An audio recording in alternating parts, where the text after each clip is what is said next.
Experimental medicine is not going to be tolerated, and Mr. Jackson was an experiment. June 25th, 2009. The world stopped spinning for a moment.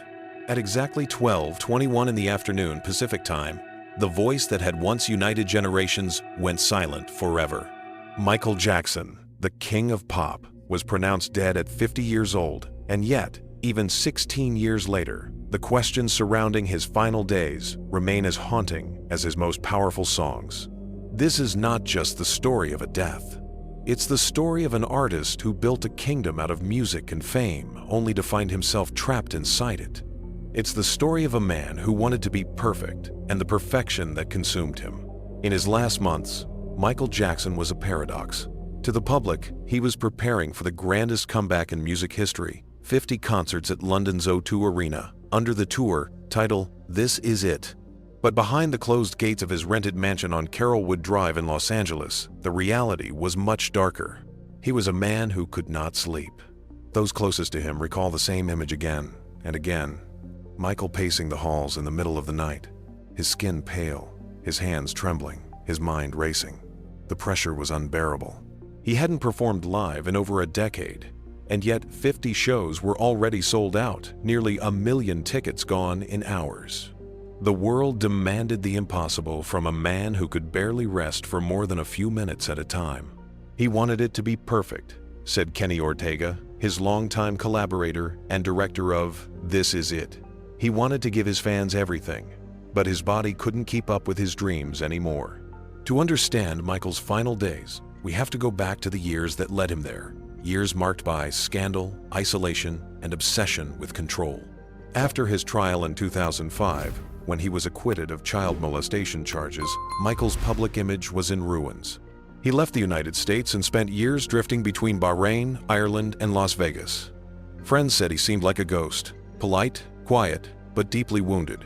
He trusted almost no one. The fame that had once fed him had turned into poison. When the This Is It concerts were announced in March 2009, they were meant to be his resurrection, a way to reclaim his crown. The world celebrated, the media exploded, but those inside his inner circle knew something was wrong. He was underweight, his diet erratic, and his dependence on prescription medication had quietly grown. Behind the scenes, a single name kept surfacing: Dr. Conrad Murray, the personal physician hired to monitor Jackson's health during rehearsals and through the grueling tour schedule.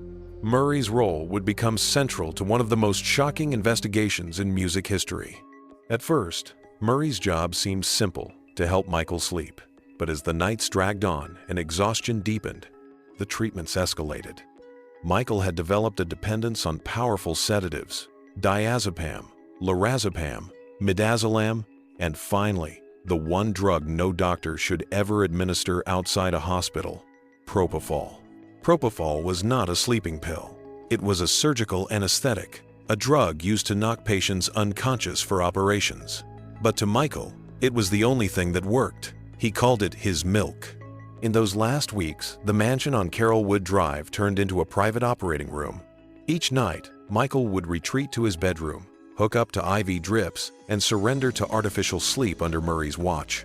But the line between rest and danger grew thinner with every dose. His staff saw the signs: insomnia, weight loss, nervous breakdowns. And yet, no one could stop the machine that had already been set in motion. The rehearsals at the Staples Center were intense, magical, and at times heartbreaking. Even in pain, Michael could still command the stage. He danced with precision, smiled with conviction, and sang as if he had never left. He was fragile, Ortega later said, but when he performed, it was like he became immortal again. June 24th, 2009, the night before everything collapsed. The last rehearsal. Those who were there described it as electric. He danced to Billie Jean, laughed with his crew, and ended the night saying, "God bless you all, I love you." It was the first time in months he had seemed at peace. No one knew it would be his final performance.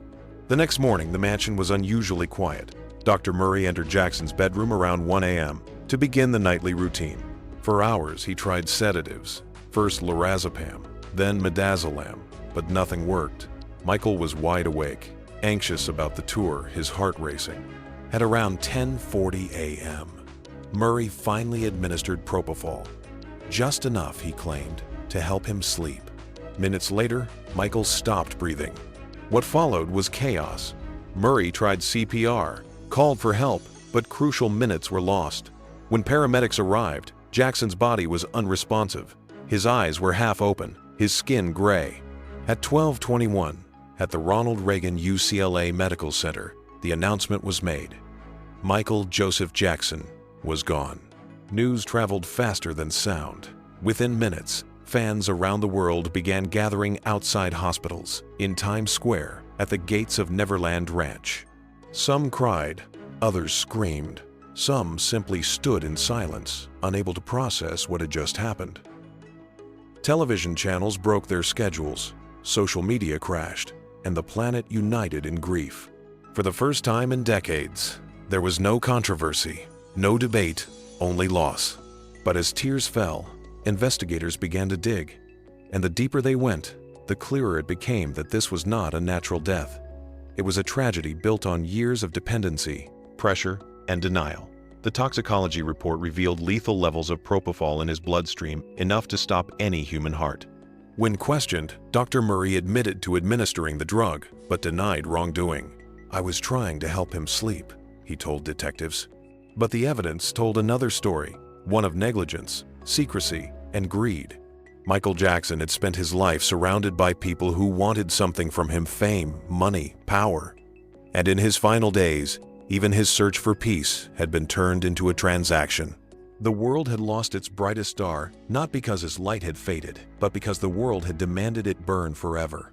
When the coroner's report was finally released, the world gasped again.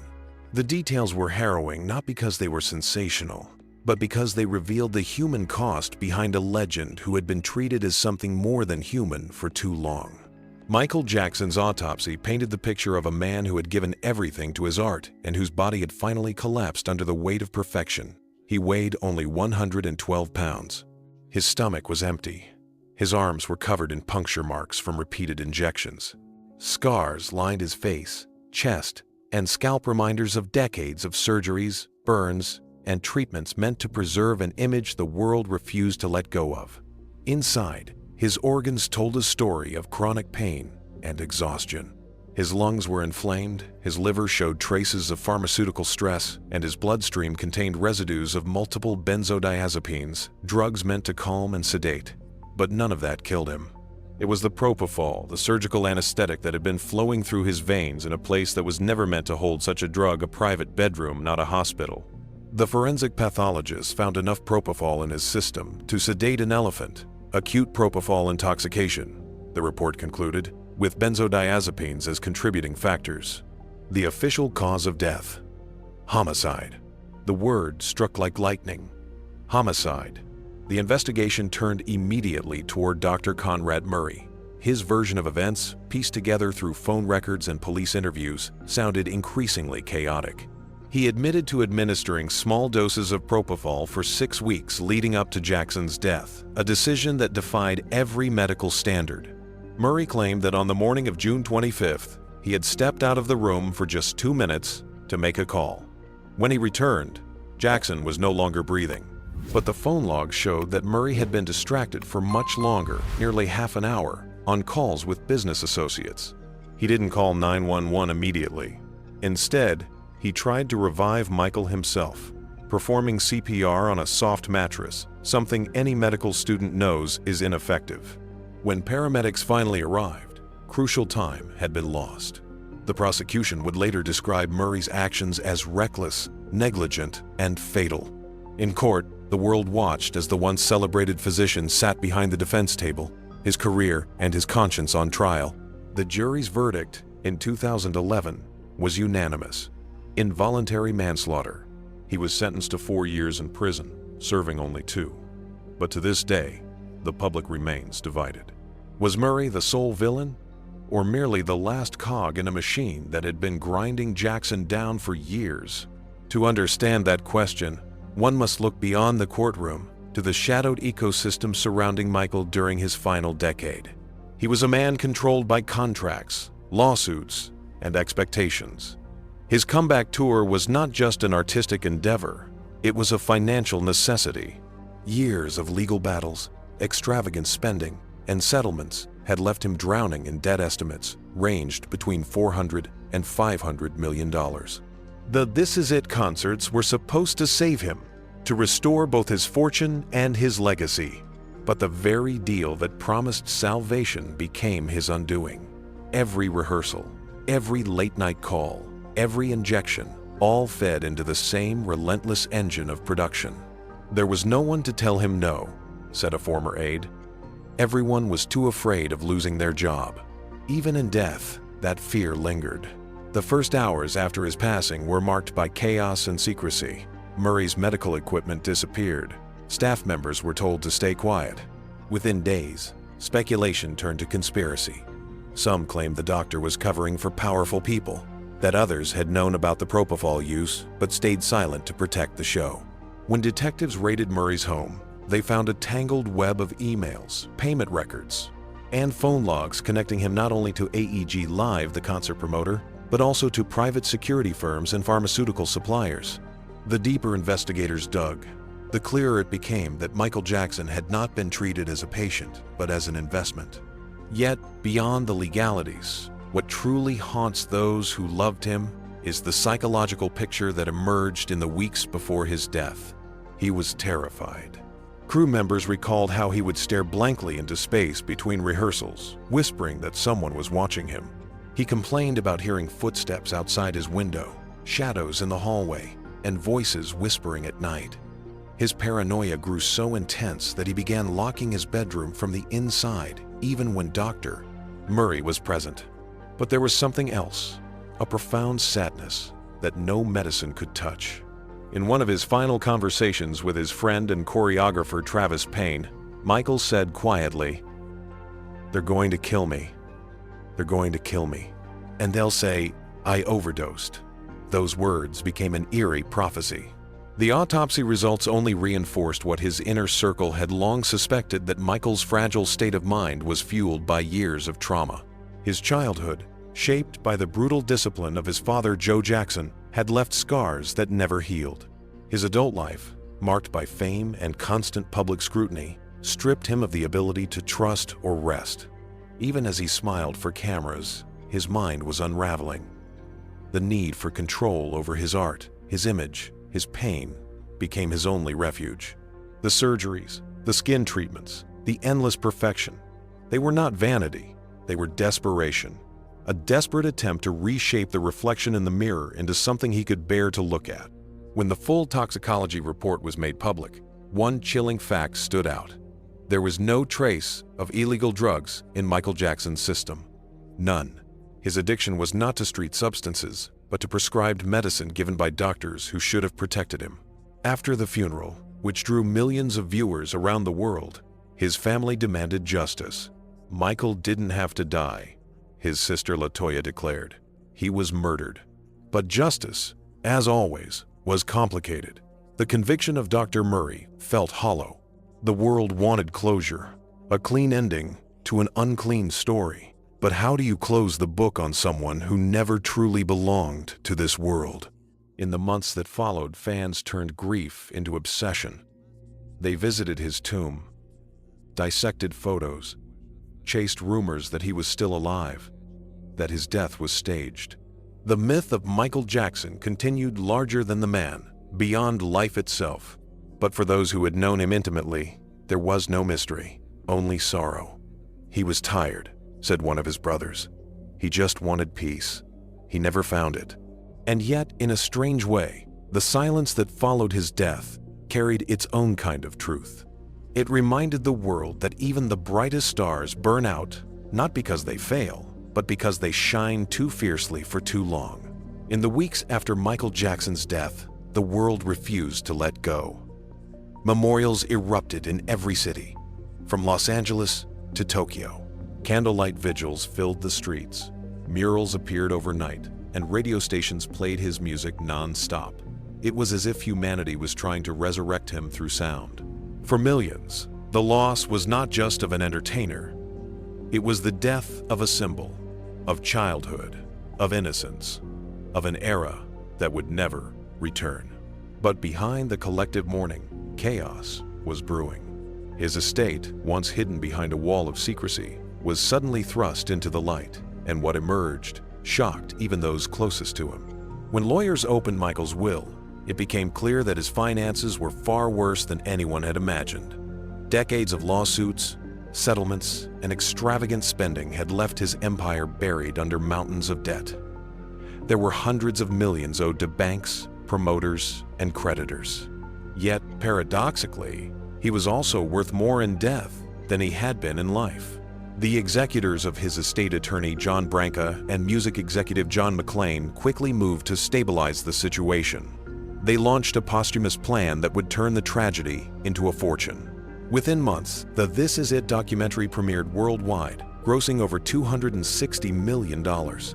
Merchandise flooded the markets, and unreleased tracks were packaged into new albums. By 2011, the Michael Jackson estate had generated over $1 billion in revenue. But with that success came bitterness. Members of his family accused the estate of exploiting his legacy, claiming that Michael would never have approved of the deals being made. "They're using his name to print money," said his sister Janet. "He wanted peace. He never got it in life, and now he won't get it in death." Meanwhile, deeper secrets continued to surface: fragments of his final recordings, handwritten notes, and hours of private rehearsal footage. Among them was a disturbing diary recovered from his bedroom. In it, Michael had written short, fragmented thoughts. "I can't trust anyone. They're after my catalog. I'm afraid for my life. They want to control me like they did Elvis." Investigators never confirmed the authenticity of all the entries, but those who had seen the original pages swore the handwriting was unmistakable. The diary painted the picture of a man trapped not only by fame but by paranoia, one who believed he was surrounded by forces determined to profit from his death. And then, years later, a discovery reignited the mystery. In 2015, a group of researchers and former investigators revealed sealed documents from the original police inquiry. Inside were previously unseen photos, medication inventories, and voice memos Michael had recorded on his phone in the final months. His voice, slow and slurred from sedatives, spoke of fear. "They're trying to take it all away," he murmured. "The company, the songs. I just want to live for my kids." Those words added new weight to one of the most controversial theories, that Michael Jackson's death was not just the result of negligence, but of something deliberate. At the center of that theory was his ownership of one of the most valuable assets in the history of music, the Sony ATV publishing catalog. In the 80s, Jackson had purchased the rights to thousands of songs, including much of the Beatles' catalog, an acquisition that gave him immense power in the industry. Decades later, Sony wanted it back. By the time of his death, negotiations were tense, and Jackson had reportedly refused to sell his stake. When he died, Sony reacquired the rights through his estate. To some, that was coincidence. To others, motive. The official narrative never supported foul play, but the questions never disappeared. Why was a drug as dangerous as propofol kept in his home? Why did so many of his calls go unmonitored that morning? Why did crucial minutes vanish from the security footage? Every answer seemed to lead only to new doubts. Yet, even amid the speculation, one truth became undeniable. Michael Jackson's health had been deteriorating for years, and the world had watched without seeing. Those who reviewed his autopsy report in detail noticed something deeply symbolic. Despite the damage, despite the exhaustion, his heart was healthy. His body had failed him. But the instrument that had kept his rhythm, the heart that carried every beat of Billie Jean and Man in the Mirror, was strong until the end. In the years that followed, tributes grew quieter but deeper. Younger generations discovered his music not through tabloid headlines, but through headphones, stripped of context, judged only by sound. And in that sound, they found purity, a strange, otherworldly perfection that transcended scandal. But his story didn't end there. In 2016, the estate made a final deal with Sony, a $750 million sale of the remaining half of the catalog. The number was staggering, and it silenced, at least financially, the wars that had followed his death. but to his fans, it felt like the last piece of him being sold away. Still, new revelations kept surfacing. In 2019, a former bodyguard released a memoir claiming that Michael had planned to retire after This Is It and move permanently to Bahrain with his children. He was ready to disappear, the man wrote. He didn't want fame anymore. He just wanted to live. And perhaps, in a way, he did disappear. Because for those who had loved him, Michael never truly died. His voice remains in the air, his dance burned into memory, his story still debated in living rooms, documentaries, and classrooms. Like Elvis, like Lennon, like Mercury, he crossed the fragile line between man and myth. 16 years later, forensic documentaries still revisit the same night, replaying the same 911 call, the same questions, the same fragments of truth. Yet none of them capture the simple, painful reality that haunts those final moments. He wasn't a superstar then. He wasn't a headline or a controversy. He was just a man lying in bed, exhausted, searching for rest. A man who wanted sleep and never woke up. In his bedroom, beside the medical equipment and empty syringes, investigators found something else. A stack of children's drawings his own kids had made. Crayon sketches of a family holding hands beneath the words, "We love you, Daddy." That was what he saw last. That was what he left behind. And maybe that's where the truth really lies. Not in the lawsuits, not in the rumors, not even in the autopsy reports, but in the quiet understanding that Michael Jackson was never built to survive the world he created. He gave everything to it, and it consumed him. Today, the star on Hollywood Boulevard that bears his name is still covered with flowers every June 25th. Strangers stop, kneel, and whisper words he can no longer hear.